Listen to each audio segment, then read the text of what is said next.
Okay, for these notes on areas of regular quadrilaterals, we have the same labels, but since we're doing quads, they are going to have the 45, 45, 90 triangle. So you do need to remember that the side lengths are x and the hypotenuse is x square roots of 2. So if you would take a moment to label everything that you see on the screen, we'll move to the first example.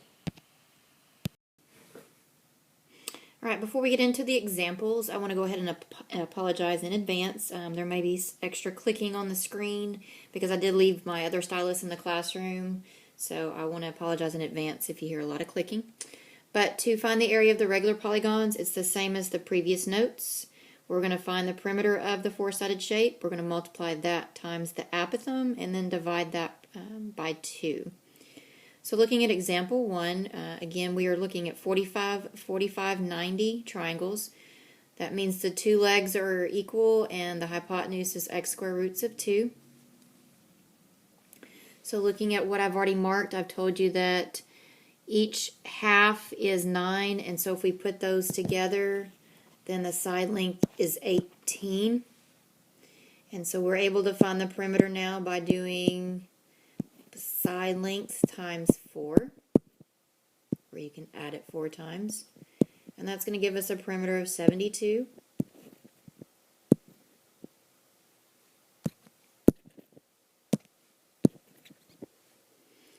Okay, now to find the area.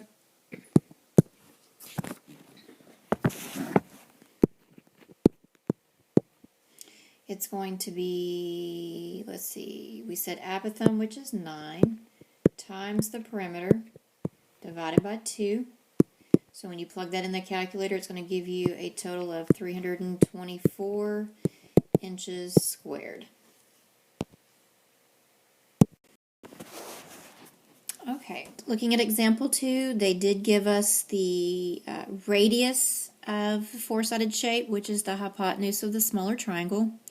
Since the hypotenuse or radius of a 45, 45, 90 is x square roots of 2, then we know the side lengths, or the legs, I'm sorry, are 2. Since this leg is 2, I know that's half of the side, I'm going to put a 2 here, which brings our side length to 4. And to find the perimeter of the four-sided shape, we take a side length times the number of sides. So the perimeter for this one is 16. Okay, you shouldn't hear any clicking anymore, I hope. To find the area, we're going to do the apothem, which is 2, times the perimeter, and then we're going to divide that by 2. So whether you choose to cancel or multiply and then divide, our answer is 16, and then we're looking for units. They didn't give us the units, so we're just going to put units squared.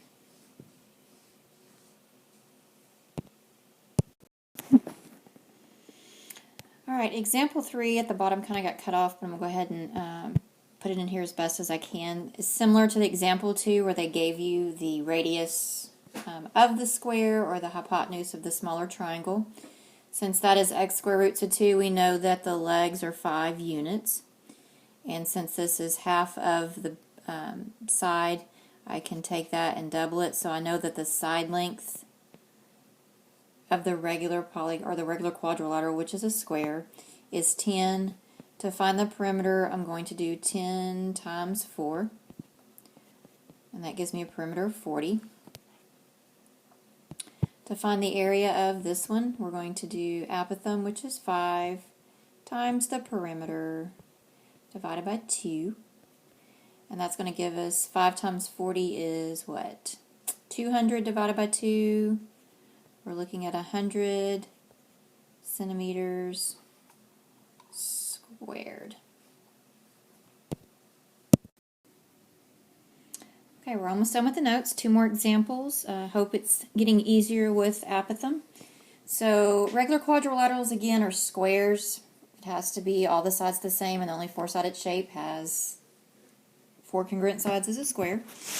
So they're telling us that the hypotenuse or the radius is 4. So this one's going to take a little bit of extra work, and I'm going to take a different approach to finding the value of x. So we're going to do x square roots of 2 equals 4. You can square both sides like we've done it before. But for this example, I'm going to start by dividing both sides by the square root of 2.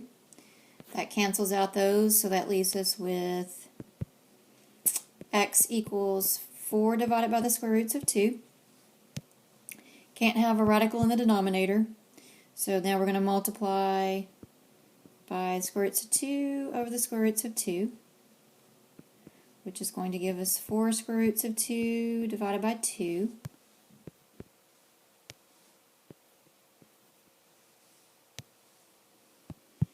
And that's going to leave us with x equaling 2 square roots of 2, so that's a leg, like the bottom part.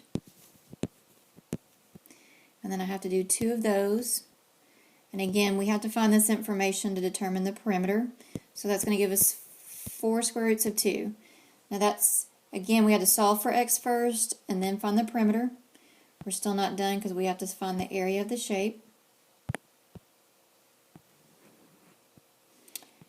And area is apothem, which is 2 square roots of 2 times the perimeter, which I forgot to do. So let's come down here. Perimeter is one of the sides times the 4 sides. So perimeter is 16 square roots of 2.